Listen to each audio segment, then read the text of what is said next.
I used to think I was alone in my apartment. Not lonely. Alone. A controlled space, quiet, familiar.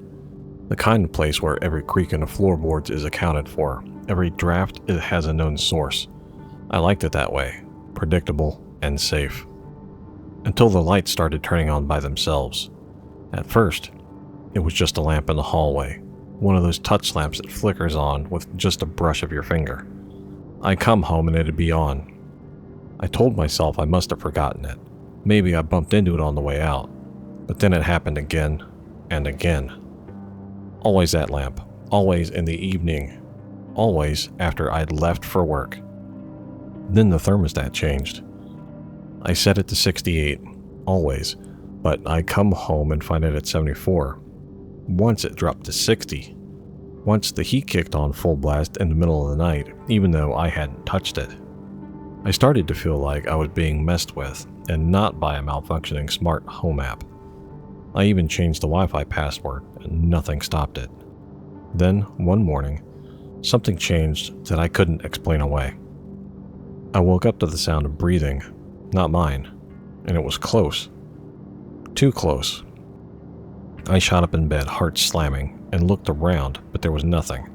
Just the soft hum of the fridge in the other room. I told myself I had imagined it, but I didn't. Because the next night, I heard the floorboards creak, slow and careful, as if someone was trying not to be heard. But they were. Step by step from my living room, down the hall, stopping just outside of my bedroom door. I didn't move. I didn't breathe. I just stared at the crack beneath the door, half expecting to see a shadow or the light dim as something passed in front of it. Nothing. I got up, I grabbed the baseball bat I kept by the bed, and I flung the door open. Empty hallway, still air, and silence. I should have left then. I should have grabbed a bag and walked out without looking back. But fear, it does weird things. It convinces you to wait, just in case you're wrong. Just in case you're losing it. Just in case someone finds out you're losing it. I started locking my bedroom door at night. Then I added a chair under the handle. Then I taped a line of flour across the hallway floor. 3 nights, nothing. Then the 4th night, the flour was smeared. No footprints, no paw prints, just smeared like someone had dragged their fingers through it. Or their hand, or body.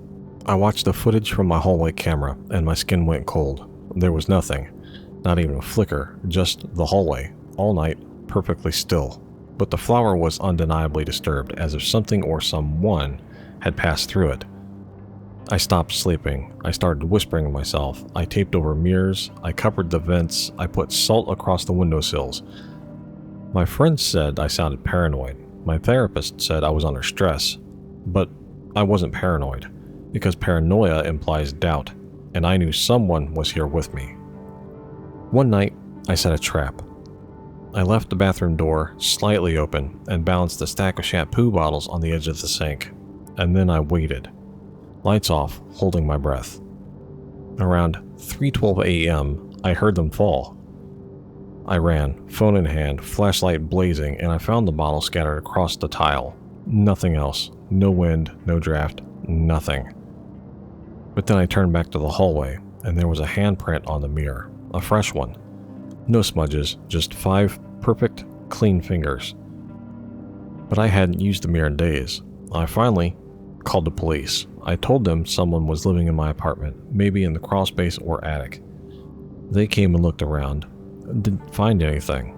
They told me maybe I was dealing with a squatter, or maybe I was watching too many movies. But as they were leaving, one of them paused, looked around, and asked, "Where's your security camera?" I froze. I turned to look at the hallway corner where the little black camera had been bolted. Gone. Just the screws left behind, stripped clean. No signs of the device. That night, I went to a hotel. I didn't pack a bag, I just left. And as I stood outside my apartment looking up the window, I swear I saw the curtain twitch, like someone was watching me leave.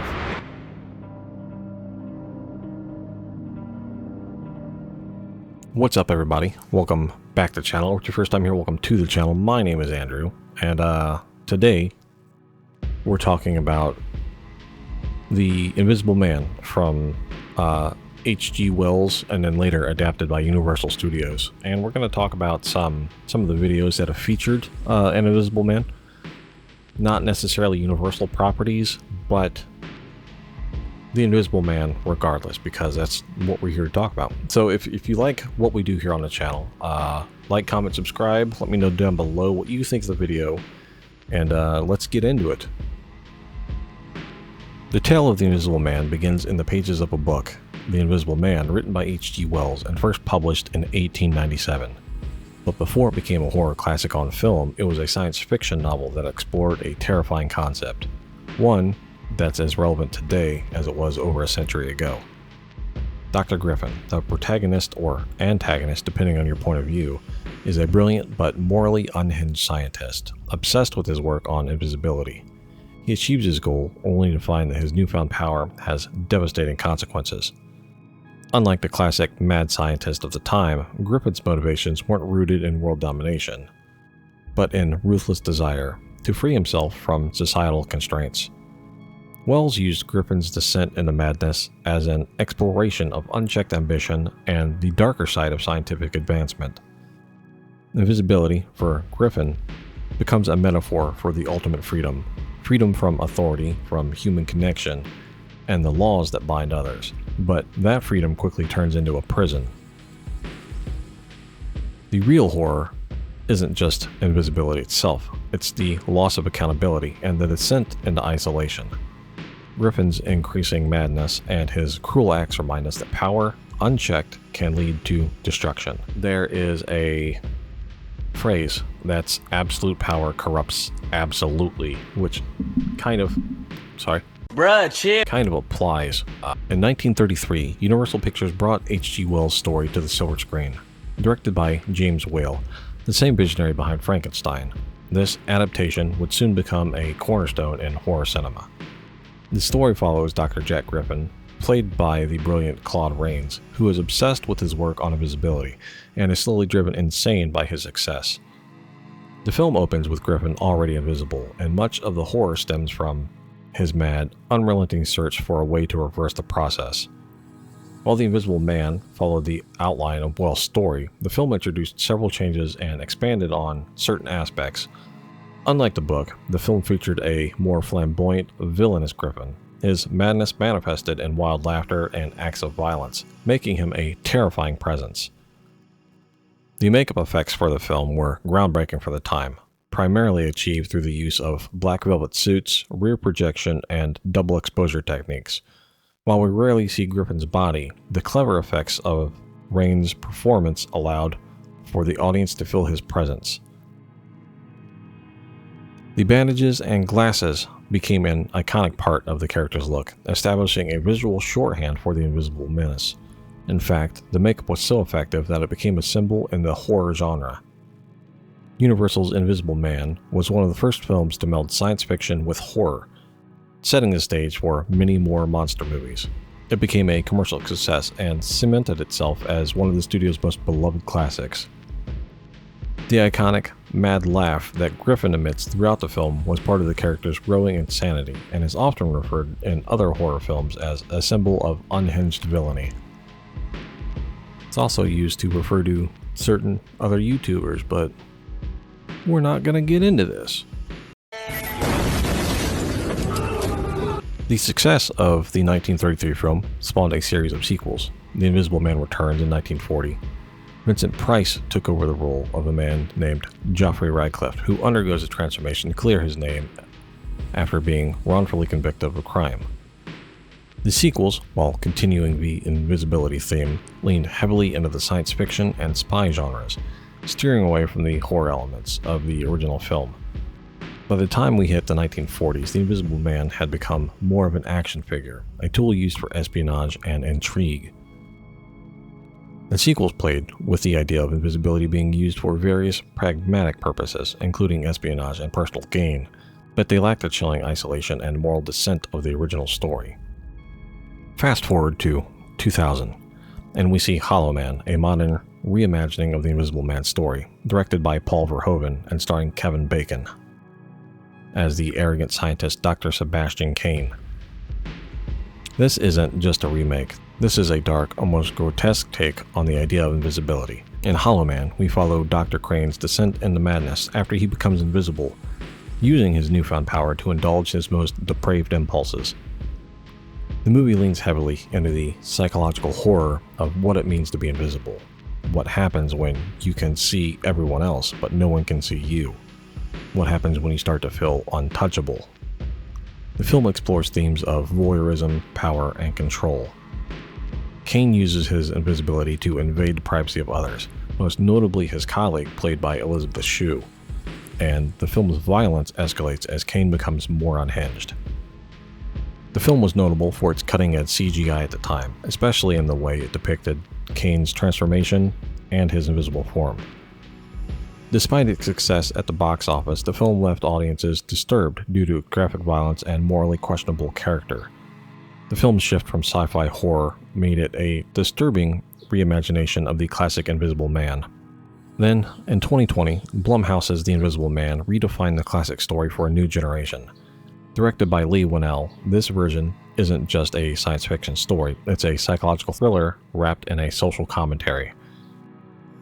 This film reimagines the Invisible Man as a tool for abuse. Cecilia, played by Elizabeth Moss, is escaping from an abusive relationship. She believes her abusive ex has committed suicide, but then strange things start happening. Her ex seems to still be there tormenting her, and she begins to believe he's turned invisible. The film explores the concept of gaslighting, the experience of being manipulated and made to doubt your own reality. The film's core horror is less about invisibility and more about control, manipulation, and trauma. It's about surviving an abuser who never lets you go, even after death. It's a modern reinvention of the Invisible Man mythos, giving a new emotional weight to the concept. The film received critical acclaim, particularly for its writing and Elizabeth Moss's performance. It's now regarded as a standout example of how classic horror stories can be modernized to tackle contemporary issues. The special effects in this version are subtle yet effective. Instead of focusing on the grand visual effects, the filmmakers used clever tricks and sound design to make the Invisible Man feel present even when he wasn't. Shout out also to the Invisible Man from League of Extraordinary Gentlemen. Skinner, I think, was his name. He was always wearing the duster, and he had the makeup. He would smear the white makeup on his face. I think his name was Skinner. If I remember correctly, it was Skinner, but also a good adaptation of The Invisible Man. And pretty good movie, if I'm saying so myself. I liked it, personally, but fat dog. The Invisible Man is more than just a character. He's become an archetype. Over the years, the concept of invisibility has appeared in countless forms of media. We've seen invisibility portrayed on TV, like in shows like Scooby-Doo, League of Extraordinary Gentlemen, where the Invisible Man becomes a part of a greater ensemble. In recent years, invisibility has also made its way into shows like The Boys, with the character Translucent, and countless references in superhero comics where invisibility is both a superpower and a means for moral dilemmas. The Invisible Man's enduring legacy in pop culture speaks to a fear, the fear of being unseen, of disappearing into nothingness, or of being overlooked when we most need seen. From Wells' original novel to Universal's 1933 classic, to modern reimaginings like Hollow Man and 2020's The Invisible Man, this character has endured through the ages. The true terror of the Invisible Man isn't just a fear of an unseen monster. It's a horror of what happens when we lose our humanity, when we become untouchable, invisible to the world around us. The Invisible Man is a reflection of our fears, of isolation, power, and control. Whether it's just the mad scientist, the abusive ex, or the voyeuristic predator, these stories tap into something primal. Our fear of being unable to see what's lurking in the dark. As for me, I'll be keeping the lights on tonight. So that's it. Let me know what you think of The Invisible Man. Let me know what you think of the story. Comments down below, like, comment, subscribe, all that stuff. Remember, merch shop is open down below. If you see anything there, you want to help support the channel, merch is always an option. There's a PayPal link up top. You can always support the channel through that as well. And yeah, I'm going to get out of here, start working on another video. I will see you guys next time.